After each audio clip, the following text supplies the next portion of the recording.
ಎಲ್ಲರಿಗೂ ನಮಸ್ಕಾರ. ಕಡು ಬಿಸಿಲು ಶುರುವಾಗಿದೆ. ತಂದಿಟ್ಟ ಹಣ್ಣು ಹಂಪಲುಗಳು ಅಥವಾ ತರಕಾರಿಗಳೆಲ್ಲ 1-2 ದಿವಸದೊಳಗೆ ಒಂದು ಕಪ್ಪಾಗಿ ಹೋಗ್ತದೆ, ಇಲ್ಲ ಬಾಡಿ ಹೋಗ್ತದೆ. ಬಾಳೆಹಣ್ಣು ಅದರಲ್ಲಿ ಸಹ ಬೇಗನೆ ಕಪ್ಪಾಗಿ ಹೋಗ್ತದೆ. ಕಪ್ಪಾದ ಕೂಡಲೇ ನಮಗೆ ಅದನ್ನು ತಿನ್ನಲಿಕ್ಕೆ ಮನಸ್ಸು ಬರೋದಿಲ್ಲ. ಹಾಗಿರುವಾಗ ಈ ಕಪ್ಪಾದ ಬಾಳೆಹಣ್ಣನ್ನು ಉಪಯೋಗಿಸಿ ನಾವು ಒಂದು ಬ್ರೇಕ್ಫಾಸ್ಟ ಅಥವಾ ಈವ್ನಿಂಗ್ ಏನಾದರೂ ಸ್ನ್ಯಾಕ್ಸ್ ಮಾಡ್ಬೋದು. ಇವತ್ತು ನಾನು ಬಾಳೆಹಣ್ಣನ್ನು ಉಪಯೋಗಿಸಿ ಬಹಳ ರುಚಿಕರವಾದ ಹಾಗೂ ಆರೋಗ್ಯದಾಯಕವಾದ, ಮಕ್ಕಳಂತೂ ಕೇಳಿ ತಿನ್ನುವಂತಹ ಸಿಹಿ ಸ್ವಲ್ಪ ಬರ್ತದೆ, ಅಥವಾ ಸಿಹಿ ಬೇಡದವರು ಸಿಹಿಯನ್ನು ಅವಾಯ್ಡ್ ಮಾಡ್ಬೋದು. ಏನು ಸೋಡಾ ಗಿಡ ಹಾಕದೆ ಮಾಡಿದಂತಹ ಒಂದು ಗುಳಿಯಪ್ಪ, ಪಡ್ಡು ಅಂತ ಏನು ಕರಿತೇವೆ, ಮಾಡಿದ್ದೇನೆ.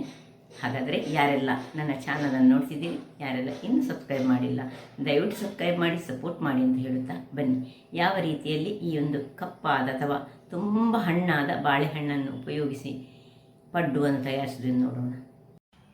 ನಮಸ್ತೆ ಮಿತ್ರರೇ. ಈಗ ಸೆಕೆಗಾಲದಲ್ಲಿ ಬಾಳೆಹಣ್ಣುಗಳು ನೋಡಿ ಬೇಗ ಕಪ್ಪಾಗ್ತದೆ. ಇವತ್ತು ಬಾಳೆಹಣ್ಣಿನ ಒಂದು ಪಡ್ಡು ಮಾಡೋಣ. ಬಹಳ ಟೇಸ್ಟಿಯಾಗಿ ಬರ್ತದೆ. ಹೀಗೆ ಕಪ್ಪು ಬಾಳೆಹಣ್ಣಿದ್ದರೆ ಕೂಡಲೇ ಏನಾದರೂ ಬೆಳಗಿನ ಉಪಹಾರದಲ್ಲಿ ಅಥವಾ ಸಂಜೆ ಯಾವಾಗಲೂ ಇದನ್ನು ಮಾಡ್ಕೊಳ್ಬೋದು. ಇದಕ್ಕೆ ಸ್ವಲ್ಪ ಒಂದು ಬೌಲ್ ಸಜ್ಜಿಗೆ ಆದರೆ ಪೂರ ಸಜ್ಜಿಗೆ ಸಾಕ್ಬೋದು, ಅಥವಾ ದಪ್ಪ ಇದ್ದರೆ ಈ ಚೂರು ದಪ್ಪ ಇದ್ದರೆ ಅದನ್ನು ಗ್ರೈಂಡ್ ಮಾಡ್ಕೊಳ್ಬೋದು, ಅಂದರೆ ಪೌಡರ್ ಮಾಡ್ಕೊಳ್ಬೋದು. ಒಂದು ಬೌಲು ಗೋಧಿ ಹುಡಿ ಒಂದು ಬೌಲು ಪೂರ ಸಜ್ಜಿಗೆ, ಮತ್ತು ಈ ತೆಂಗಿನ ತುರಿಯಲ್ಲಿ ಒಂದು ತೆಂಗಿನ ತುರಿಯಿಂದ ಹಾಲು ತೆಗೆದುಕೊಳ್ಬೋದು, ಅಥವಾ ಹೀಗೆ ಮಿಲ್ಕ್ ಡೈರಿಯ ಹಾಲು ಸಹ ಯೂಸ್ ಮಾಡ್ಕೊಳ್ಬೋದು, ಯಾವ ಸಹ ಆಗ್ತದೆ. ನಾನು ತೆಂಗಿನ ಹಾಲಿನ ತೆಗೆದುಕೊಂಡು ಇದರಲ್ಲಿ ತೆಂಗಿನ ಹಾಲನ್ನು ತಯಾರಿಸ್ಕೊಳ್ತೇನೆ. ಮತ್ತು ಬೆಲ್ಲ ಆದಮೇಲೆ 1-2 ಏಲಕ್ಕಿ, ಇಷ್ಟು ಸಾಮಾನು ಬೇಕು. ಮತ್ತು ಸ್ವಲ್ಪ ತುಪ್ಪ ಇದ್ದರೆ ಬಹಳ ಉತ್ತಮ. ಈ ಗುಳಿಯಪ್ಪ ಬಹಳ ಚೆನ್ನಾಗಿ ಬರ್ತದೆ. ಈಗ ಮೊದಲಿಗೆ ನಾವು ಬೆಲ್ಲವನ್ನು ನೀರು ಮಾಡ್ಕೊಳ್ಳೋಣ. ಗ್ಯಾಸ್ ಆನ್ ಮಾಡಿಕೊಂಡು ಒಂದು ಸ್ವಲ್ಪ ನೀರು ಹಾಕಿ, ಈ ಒಂದು ಬೆಲ್ಲ ಒಂದು 20-25 ಗ್ರಾಮ್ಸ್ನಷ್ಟು ಬೆಲ್ಲ ಉಂಟು ಇದರಲ್ಲಿ. ಇದು ಸ್ವಲ್ಪ ನೀರಾಗಲಿ. ನಮಗೆ ಇದರ ಪಾಕ ಏನು ಬೇಡ, ನೀರಾಗ್ತಾ ಇರುವಾಗ ನಾವಿಲ್ಲಿ ಈ ಒಂದು ಸಣ್ಣ ಮಿಕ್ಸಿಯನ್ನು ಇಟ್ಕೊಂಡು ಇದರಲ್ಲಿ ಈ ಸಜ್ಜಿಗೆಯನ್ನು ಹಾಕೊಳ್ಳೋಣ. ಸಜ್ಜಿಗೆಗೆ 2 ಏಲಕ್ಕಿ ಇಷ್ಟನ್ನು ಹಾಕಿ ಒಂದು ಸತಿ ನಾನೊಂದು ಪಲ್ಸ್ ಮೋಡಲ್ಲಿ ಒಂದು ಗ್ರೈಂಡ್ ಮಾಡಿ ತರ್ತೇನೆ. ವೀಕ್ಷಕರೇ ನೋಡಿ, ಈ ರೀತಿ ಪೌಡರ್ ಆಗಿ ಬಂತು. ಈಗ ಇದಕ್ಕೆ ಈ ಒಂದು ಗೋಧಿಯ ಹುಡಿ ಅನಿಸಿ ಇದಕ್ಕೆ ಸೇರಿಸ್ಕೊಳ್ಳೋಣ. ಇಲ್ಲಿ ನೀವು ಬೆಲ್ಲದ ಬದಲು ನೀವು ಸಕ್ಕರೆ ಯೂಸ್ ಮಾಡ್ಬೋದು. ಸಕ್ಕರೆ ಯೂಸ್ ಮಾಡೋದಾದರೆ ಇಲ್ಲಿ ಈಗ ಈ ಹೊತ್ತ ಸಕ್ಕರೆ ಹಾಕಬೇಕು. ಇಲ್ಲಿ ನೋಡಿ, ಇಲ್ಲಿ ಇದು ನೀರಾಯಿತು. ಇದನ್ನೀಗ ಆಫ್ ಮಾಡಿಕೊಂಡು ನಾನು ಇದನ್ನು ತಣ್ಣಗಾಗಲಿಕ್ಕೆ ಬಿಡ್ತಿದ್ದೇನೆ. ಇಲ್ಲಿ ಇದಕ್ಕೆ ಗೋಧಿ ಸೇರಿಸಿದ ಮೇಲೆ ಇನ್ನೊಂದು ಸರ್ತಿ ಒಂದು ಸಿಂಗಲ್ ರೌಂಡನ್ನು ತೆಗೆದು ತರ್ತೇನೆ. ಇಲ್ಲಿ ನೋಡಿ, ಇದು ರೆಡಿ ಆಯಿತು. ಇದನ್ನೀಗ ಪಕ್ಕಕ್ಕೆ ಇಟ್ಕೊಳ್ಳೋಣ. ಇಲ್ಲಿ ಬೆಲ್ಲ ತಣ್ಣಗಾಗ್ತಾ ಉಂಟು. ಇಲ್ಲಿ ಬೌಲಿನಲ್ಲಿ ಎಷ್ಟು ನಿಮಗೆ ಬಾಳೆಹಣ್ಣು ಬೇಕು, ನೀವು ತುಂಬ ಮಾಡೋದಾದರೆ ತುಂಬ ಬಾಳೆಹಣ್ಣು ಹಾಕ್ಕೊಳ್ಳಿ. ಸೊ ನೋಡಿ, ಕಪ್ಪಾಗಿದ್ದದ್ದು ಬಾಳೆಹಣ್ಣು, ತುಂಬ ಹಣ್ಣಾಗಿದ್ದ ಬಾಳೆಹಣ್ಣು ಹಾಕಿದರೆ ಬಹಳ ಉತ್ತಮ. ಸೊ ಇದರದ್ದು ನೋಡಿ, ಫ್ರಂಟ್ ಎಲ್ಲ ಸ್ವಲ್ಪ ತೆಗೆದುಕೊಳ್ಳೋಣ. ಉಳಿದದನ್ನು ಹೀಗೆ ಮ್ಯಾಶ್ ಮಾಡಿಕೊಡ್ತಿದ್ದೇನೆ, ಅಥವಾ ನೀವು ಮಿಕ್ಸಿಯಲ್ಲಿ ಹಾಕ್ಕೊಂಡು ಮಾಡ್ಬೋದು, ಹೇಗೆ ಸಹ ಆಗ್ತದೆ. ಸ್ವಲ್ಪ ಇದನ್ನು ಜಜ್ಜಿಕೊಳ್ಳೋಣ.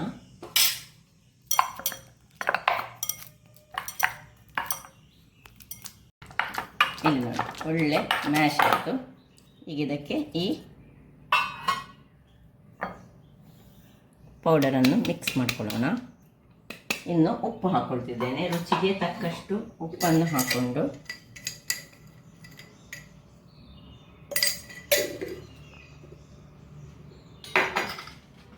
ಇಲ್ಲಿ ತೆಂಗಿನ ಹಾಲನ್ನು ನೋಡಿ ನಾನು ರೆಡಿ ಮಾಡಿದ್ದೇನೆ. ತೆಂಗಿನ ಹಾಲನ್ನು ಇದಕ್ಕೆ ಹಾಕ್ಕೊಳ್ತಿದ್ದೇನೆ. ನೀವು ತೆಂಗಿನ ಹಾಲು ಬೇಡದಿದ್ದರೆ ಡೈರಿ ಹಾಲನ್ನು ಸಹ ಹಾಕ್ಕೊಳ್ಬೋದು, ಏನು ತೊಂದರೆ ಇಲ್ಲ, ಯಾವ ಸಹ ಆಗ್ತದೆ. ತೆಂಗಿನ ಹಾಲು ಒಳ್ಳೆ ಹಾಲು ರೆಡಿ ಆಯಿತು. ಇದನ್ನು ಕಲಡಿಸಿಕೊಂಡು, ಬೇಕಿದ್ರೆ ಕೈಯಲ್ಲಿ ಸಹ ಕಲಡಿಸ್ಕೊಳ್ಬೋದು, ದಪ್ಪ ಬೇಡ ನಮಗೆ. ಈಗ ಇದಕ್ಕೆ ಬೆಲ್ಲದ ನೀರನ್ನು ಹಾಕಿಕೊಂಡು ಅದರಿಂದಾಗಿ ಸುರಿಗೆ ಒಮ್ಮೆ ಮಿಕ್ಸ್ ಮಾಡಿಕೊಳ್ಳೋಣ. ಬಹಳ ಸುಲಭ ರೀತಿಯಲ್ಲಿ ಮಾಡುವಂತಹದ್ದು ಇದು, ಕೂಡಲೇ ಸಹ ಆಗುವಂಥದ್ದು. ಈಗ ಬೆಲ್ಲದ ನೀರನ್ನು ಸಹ ಹಾಗೆ ಈ ತಣ್ಣಗಾದ ಬೆಲ್ಲದ ನೀರನ್ನು ಇದಕ್ಕೆ ಹಾಕೊಳ್ಳೋಣ. ಎಷ್ಟು ಬೇಕೋ ಅಷ್ಟನ್ನು ನೋಡಿಕೊಂಡು ಹಾಕ್ಕೊಂಡ್ರೆ ಆಯಿತು. ಇದು ದಪ್ಪ ಆಗಬಾರ್ದು, ಗಟ್ಟಿ ಆಗಬಾರ್ದು, ಸ್ವಲ್ಪ ನೀರು, ತುಂಬ ನೀರು ಸಹ ಅಲ್ಲ, ತುಂಬ ದಪ್ಪ ಸಹ ಅಲ್ಲ. ಈ ಉದ್ದಿನ ಹಿಟ್ಟಿನ ದೋಸೆಗೆ ಮಾಡ್ತೇವೆ ನಾವು, ಉದ್ದಿನ ದೋಸೆ ಮಾಡುವಾಗ ಹಿಟ್ಟು ಮಾಡ್ತೇವೆ ನೋಡಿ, ಅದೇ ರೀತಿಯಲ್ಲಿ ಮಾಡಿಕೊಳ್ಬೇಕು. ಇದು ಸ್ವಲ್ಪ ದಪ್ಪ ಆಯಿತು. ಅದಕ್ಕೆ ಸ್ವಲ್ಪ ಪುನಃ ಬೆಲ್ಲದ ನೀರನ್ನು ಸಹ ಹಾಕ್ಕೊಳ್ತೇನೆ, ಅಥವಾ ಹಾಲು ಸಹ ಹಾಕ್ಕೊಳ್ಬೋದು, ಯಾವ ಸಹ ಹಾಕ್ಕೊಳ್ಬೋದು. ನಿಮಗೆ ಸಿಹಿ ತುಂಬ ಬೇಕಿದ್ದರೆ ಸಿಹಿ, ಅಥವಾ ತೆಂಗಿನ ಹಾಲಿನಲ್ಲೇ ತುಂಬ ಸಿಹಿ ಇರ್ತದೆ, ಅದನ್ನು ಹಾಕ್ಕೊಂಡು ಇದನ್ನು ನೋಡಿ ಕನ್ಸಿಸ್ಟೆನ್ಸಿ ನಾನು ನಿಮಗೆ ತೋರಿಸ್ತೇನೆ ಕಲಡಿಸಿಕೊಂಡು. ವೀಕ್ಷಕರೇ ನೋಡಿ, ಕನ್ಸಿಸ್ಟೆನ್ಸಿ ಈ ರೀತಿಯಾಗಿ ಇರಬೇಕು. ಸಪೋಸ್ ನಿಮಗೆ ಇದನ್ನು ತಿರುಗಿಸಲಿಕ್ಕೆ ಸರಿ ಆಗದಿದ್ದರೆ ಒಮ್ಮೆ ಬೇಕಿದ್ದರೆ ಗ್ರೈಂಡ್ರಲ್ಲಿ ಹಾಕಿ ಇದನ್ನು ಒಂದು ಫುಲ್ ತಿರುಗಿಸ್ಕೊಳ್ಬೇಡಿ. ನೋಡಿ, ನಾನು ಫುಲ್ ಬೆಲ್ಲದ ನೀರನ್ನು ಯೂಸ್ ಮಾಡಿಕೊಂಡೆ. ಹೀಗೆ ನೀರು ಈ ಥರದಲ್ಲಿ ನಮಗೆ ಇರಬೇಕು ನೋಡಿ, ಹೀಗೆ ಪೋರಿಂಗ್ ಕನ್ಸಿಸ್ಟೆನ್ಸಿಯಲ್ಲಿ ಇರಬೇಕು, ಅಂದರೆ ದಪ್ಪ ಇರಬೇಕು. ತೆಂಗಿನ ಹಾಲು ಸಹ ಹಾಗೆ ನೋಡಿ, ಎಲ್ಲ ತೆಂಗಿನ ಹಾಲನ್ನು ಸಹ ಇದಕ್ಕೆ ಯೂಸ್ ಮಾಡಿಕೊಂಡೆ. ನೀವು ತೆಂಗಿನ ಹಾಲು ಬೇಡದಿದ್ದರೆ ಹೀಗೆ ಖಾಲಿ ಡೈರಿ ಹಾಲನ್ನು ಸಹ ಯೂಸ್ ಮಾಡ್ಕೊಳ್ಬೋದು. ಈಗ ಇದನ್ನೊಂದು 5 ನಿಮಿಷಗಳ ಕಾಲ ಜಸ್ಟ್ ಹೀಗೆ ಮುಚ್ಚಿಟ್ಕೊಳ್ಳೋಣ. ಒಂದು 5 ನಿಮಿಷ ರೆಸ್ಟ್ ಮಾಡಿದ್ರೆ ಸಾಕು. ಇದು ಆಲ್ರೆಡಿ ನಾವು ಹಾಲೆಲ್ಲ ಹಾಕಿದ ಕೂಡಲೇ ಅದೇನಾಗ್ತದೆ ಹೇಳಿದರೆ ಒಳ್ಳೆ ಸ್ಮೂತಾಗಿ ಬರ್ತದೆ. ಈಗ ಇಲ್ಲಿ ನಾನು ಒಂದು ಪಡ್ಡುವಿನ ಕಾವಲಿಯನ್ನು ಇಟ್ಟುಕೊಂಡಿದ್ದೇನೆ. ಅದಕ್ಕೆ ತುಪ್ಪ ಅಥವಾ ಎಣ್ಣೆ ಯಾವ ಸಹ ಆಗ್ತದೆ, ಎಣ್ಣೆ ಸಹ ಹಾಕ್ಕೊಳ್ಬೋದು, ತುಪ್ಪ ಸಹ ಹಾಕ್ಕೊಳ್ಬೋದು, ನಿಮಗೆ ಬೇಕಿದ್ದದ್ದು. ತುಪ್ಪ ಹಾಕಿದರೆ ತುಂಬ ರುಚಿಯಾಗಿ ಬರ್ತದೆ. ಬನಾನದೊಟ್ಟಿಗೆ ತುಪ್ಪ ಸೇರಿದರೆ ಅದರ ರುಚಿ, ಅದರೊಟ್ಟಿಗೆ ಹೆಲ್ತಿಗೆ ಸಹ ಒಳ್ಳೆಯದು, ಘಮ ಸಹ ಬಹಳ ಚೆನ್ನಾಗಿ ಬರ್ತದೆ. ಸ್ವಲ್ಪ ತುಪ್ಪ ಹಾಕೊಳ್ಳೋಣ. ಪಡ್ಡು ಹೇಳಿದ ಗುಳಿಯಪ್ಪ ಹೇಳಿದ ಕೂಡಲೇ ಸ್ವಲ್ಪ ಅದಕ್ಕೆ ನಮಗೆ ತುಪ್ಪ ಅಥವಾ ಎಣ್ಣೆ ಬೇಕೇ ಬೇಕು. ಈಗ ಇದು ಬಿಸಿಯಾದ ಕೂಡಲೇ ಬಿಸಿ ಆಗಲಿ, ತುಪ್ಪ ಸ್ವಲ್ಪ ಬಿಸಿ ಆಗಲಿ. ತುಪ್ಪ ಸಹ ಬಿಸಿ ಆಗ್ತಾ ಬಂದಾಗ, ಬಿಸಿ ಆಗಬೇಕು, ಚೆನ್ನಾಗಿ ಬಿಸಿ ಆದಮೇಲೆ ಹಾಕ್ಕೊಳ್ಬೇಕು ನೋಡಿ. ಅರ್ಧಷ್ಟು ಹಾಕೊಳ್ಳೋಣ. ಈ ಬಾಳೆಹಣ್ಣು ಹಾಕೋದ್ರಿಂದಾಗಿ ಅದು ಅದರಷ್ಟಕ್ಕೆ ನಿಮಗೆ ಬೇಕಿದ್ದರೆ ಕೆಲವರಿಗೆ ಈ ಇನ್ನೂ ಸಹ ಉಬ್ಬಿ ಬರಬೇಕಂತಿದ್ರೆ ಬೇಕಿದ್ರೆ ಸ್ವಲ್ಪ ಸೋಡಾ ಹಾಕ್ಕೊಳ್ಬೋದು. ಇದು ಸೋಡಾ ಹಾಕದೆ ಸಹ ಮಾಡ್ಬೋದು, ಸೋಡಾ ಹಾಕಿ ಸಹ ಮಾಡ್ಬೋದು. ಆರೋಗ್ಯಕ್ಕೆ ಕೆಲವರಿಗೆ ಸೋಡಾ ಬೇಡ ಅಂತಿದ್ದರೆ ಸೋಡಾವನ್ನು ಸ್ಕಿಪ್ ಮಾಡ್ಕೊಳ್ಬೋದು. ಇಲ್ಲಿ ನಾನು ಹಾಕಲಿಲ್ಲ, ಆದರೆ ಸಹ ಅದು ಬಾಳೆಹಣ್ಣು ಹಾಕಿದ್ರಿಂದಾಗಿ ಅದು ಉಬ್ಬಿ ಬರ್ತದೆ, ಆಗಾಗಲೇ ಮಾಡುವಂತಹದ್ದು. ಸೊ ಇಲ್ಲಿ ಇದೀಗ ಇದಕ್ಕೆ ಮುಚ್ಚಳವನ್ನು ಮುಚ್ಚಿಕೊಳ್ಳೋಣ. 5 ನಿಮಿಷಗಳ ಬಳಿಕ ನೋಡಿ, ಇದು ಬಾಳೆಹಣ್ಣು ಹಾಕಿದ್ರಿಂದಾಗಿ ಸ್ವಲ್ಪ ಕಲರ್ ಅದರದ್ದು ಚೇಂಜಸ್ ಬರ್ತದೆ. ಅದರಿಂದಾಗಿ ಕೂಡಲೇ ಇದನ್ನು ಹೀಗೆ ನಾವು ತಿರುವಿ ಹಾಕ್ಕೊಳ್ಬೇಕು. ನೋಡಿ ಹೇಗೆ ಒಂದು ಮನೆ ಉಬ್ಬಿ ಬಂದಿದೆ. ಸೋಡಾ ಹಾಕಿದರೆ ಇನ್ನೂ ಸಹ ಉಬ್ಬಿ ಬರ್ಬೋದು. ಸೊ ಸ್ಮೂತ್ ಸಹ ತುಂಬ ಮೃದುವಾಗಿ ಬರ್ತದೆ. ಎಣ್ಣೆ ಬೇಕು, ತುಪ್ಪ ಬೇಕಿದ್ರೆ ಇನ್ನೂ ಸಹ ಹೆಚ್ಚಾಗಿ ಹಾಕ್ಕೊಳ್ಬೋದು. ಚೂರು ಇದಕ್ಕೆ ಮೇಲಿನಿಂದ ಪುನಃ ಸ್ವಲ್ಪ ತುಪ್ಪ ಎಣ್ಣೆ ಯಾವ ಸಹ ಹಾಕಿದರೆ ಆಗ್ತದೆ ನೋಡಿ.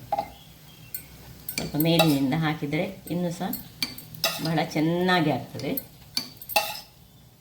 ಒಂದು ಹದಾ ಉರಿಯಲ್ಲಿ ನಾವು ಬೇಯಿಸ್ಕೊಳ್ಬೇಕು ಯಾವಾಗಲೂ, ತುಂಬ ದೊಡ್ಡ ಉರಿ ಸಹ ಮಾಡಬಾರ್ದು. ಬಾಳೆಹಣ್ಣಿನ ಪಡ್ಡು ಬಹಳ ಚೆನ್ನಾಗಿ ಬರ್ತದೆ, ಆರೋಗ್ಯಕ್ಕೆ ಸಹ ಒಳ್ಳೆಯದು. ಈ ಸೀಸನಲ್ಲಿ ಬಾಳೆಹಣ್ಣು ಬೇಗ ಕಪ್ಪಾಗುವಾಗ ನಾವು ಈ ರೀತಿಯ ಒಂದು ಗುಳಿಯಪ್ಪಗಳನ್ನು ಮಾಡಿದರೆ ಬಹಳ ಉತ್ತಮ. ಒಂದು 5 ನಿಮಿಷ ಬಿಟ್ಟು ಇದನ್ನು ತೆಗೆದುಕೊಳ್ಳೋಣ. ವೀಕ್ಷಕರೇ ನೋಡಿ, ಇದೀಗ 5 ನಿಮಿಷ ಹೀಗೆ ಇಟ್ಕೊಂಡೆ ನೋಡಿ, ಚೆನ್ನಾಗಿ ಕಾದಿದೆ. ಇದನ್ನು ನೋಡೋ ಗೊತ್ತಾಗ್ಬೋದು. ಈಗ ಒಂದೊಂದಾಗಿ ಇದನ್ನು ತೆಗೆದುಕೊಳ್ಳೋಣ. ಹೀಗೆ ಮಾಡಿದರೆ ಸಾಕ್ತದೆ. ತುಂಬ ಸಾಫ್ಟ್ ಉಂಟು, ಸಾಫ್ಟ್ ಹೇಳಿದರೆ ಅಷ್ಟು ಸಾಫ್ಟ್, ಮುಟ್ಟುವಾಗ ನಿಮಗೆ ಗೊತ್ತಾಗ್ಬೋದು. ಹೀಗೆ ತೆಗಿಲಿಕ್ಕೆ ಅಷ್ಟು ಇದನ್ನು ಹಾಕುವಾಗ ನೋಡಿ ಹೇಗೆ ಬಂತು ನೋಡಿ. ಈಗ ಪುನಃ ಸ್ವಲ್ಪ ತುಪ್ಪವನ್ನು, ಎಣ್ಣೆ, ಈಗ ಬೇಕಿದ್ರೆ ಎಣ್ಣೆ ಹಾಕಿ ತೋರಿಸ್ತೇನೆ ನಾನು. ಎಣ್ಣೆಯಲ್ಲಿ ಸಹ ಮಾಡ್ಬೋದು. ಸೊ ಸ್ವಲ್ಪ ಎಣ್ಣೆ ಹಾಕಿದರೆ 2ನೇ ಬಾರಿ ಎಣ್ಣೆ ಹಾಕಬೇಕಂತ ಸಹ ಇರೋದಿಲ್ಲ.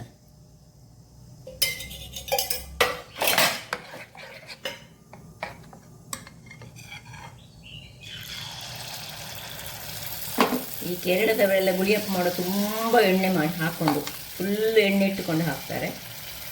ತುಂಬ ರುಚಿಯಾಗಿ ಬರ್ತದೆ, ಒಮ್ಮೆ ಹಾಕಿದರೆ ಸಾಕಾಗ್ತದೆ. ಸೊ ಇದೇ ರೀತಿಯಲ್ಲಿ ಮಾಡಿ ನೋಡಿ. ಮುಕ್ಕಾಲು ಹಾಕಿದರೆ ಸಹ ನಡೀತದೆ, ತುಂಬ ಉಬ್ಬಿ ಬರುವುದಿಲ್ಲ. ನಾವು ಸೋಡಾ ಹಾಕಲಿಲ್ಲಲ್ಲ, ಹಾಗಾಗಿ ಸೋಡಾ ಹಾಕಿದರೆ ಎಲ್ಲ ಉಬ್ಬಿ ಬರ್ತದೆ. ಬಟ್ ಸೋಡಾ ಬೇಡ ಅಂತ ಹೇಳಿ ಓಕೆ. 2ನೇದು ಸಹ ನೋಡಿ ರೆಡಿ ಆಯಿತು. ಇಷ್ಟು ಸ್ಮೂತ್ ಬಂದಿದೆ ಹೇಳಿದರೆ ನೀವು ಇಮ್ಯಾಜಿನ್ ಮಾಡಲಿಕ್ಕಿಲ್ಲ, ಅಷ್ಟು ಸ್ಮೂತಾಗಿ ಉಂಟು. ಸೊ ಹೀಗೆ ಸಹ ತೆಗಿಬೋದು, ಆದರೆ ಸ್ಮೂತ್ನಲ್ಲಿ ಅದು ಹೋಲ್ ಆಗುವ ಚಾನ್ಸ್ ಉಂಟು ಹೇಳಿ ನಾನೀಗ ಇದನ್ನು ಬಹಳ ಚೆನ್ನಾಗಿ ಬಂತು. ಸೊ ನೋಡಿದ್ರಲ್ಲ ವೀಕ್ಷಕರೇ, ಯಾವ ರೀತಿ ಒಂದು ಬಾಳೆಹಣ್ಣಿನಿಂದ ಸ್ವಲ್ಪ ಕಪ್ಪಾದ ಬಾಳೆಹಣ್ಣು ನಮಗೆ ತಿನ್ನಲಿಕ್ಕೆ ಒಳ್ಳೆಯದಾಗದಿದ್ದರೆ ಈ ರೀತಿಯಾಗಿ ಬೆಳಗಿನ ಉಪಹಾರವಾಗಿ ಸಹ ಮಾಡ್ಬೋದು, ಅಥವಾ ಸಂಜೆ ಸಹ ಮಾಡ್ಬೋದು. ಬೆಲ್ಲ ಬೇಕಿದ್ರೆ ಕಡಿಮೆ ಹಾಕಿ ಸಹ ಮಾಡ್ಕೊಳ್ಬೋದು. ಬೆಲ್ಲ ಬೆಳೆದಿದ್ದರೆ ಅದಕ್ಕೆ ಈ ಕಾಯಿ ಮೆಣಸು ಅಥವಾ ಸ್ವಲ್ಪ ಕಾಯಿ ಮೆಣಸನ್ನು ಹಾಕಿದರೆ ಸಾಕ್ತದೆ. ಮೆಣಸಿನ ಹುಡಿ ಹಾಕಿ ಈ ಬಾಳೆಹಣ್ಣು ಹಾಕಿದ್ರಿಂದಾಗಿ ನಾವು ಈರುಳ್ಳಿ ಎಲ್ಲ ಹಾಕಲಿಕ್ಕೆ ಒಳ್ಳೆಯದಾಗೋದಿಲ್ಲ. ಅದರಿಂದಾಗಿ ಬಾಳೆಹಣ್ಣಿನಿಂದ ಮಾಡುವಾಗ ಯಾವಾಗಲೂ ಸಿಹಿಯಾಗಿ ಮಾಡಿದರೆ ಬಹಳ ಉತ್ತಮ. ಹಾಗಾದರೆ ನನ್ನ ಈ ಕುಕಿಂಗ್ ಚಾನಲ್ ನಿಮಗೆ ಇಷ್ಟ ಆದರೆ ಬೋಳು ಸುವರ್ಣ ಚಾನಲನ್ನು ಲೈಕ್ ಮಾಡಿ, ಶೇರ್ ಮಾಡಿ ಹಾಗೂ ಸಬ್ಸ್ಕ್ರೈಬ್ ಮಾಡಿ, ಹಾಗೂ ನನ್ನ ಇನ್ಸ್ಟಾಗ್ರಾಮ್ ಪೇಜನ್ನು ಫಾಲೋ ಮಾಡಿ. ಧನ್ಯವಾದಗಳು.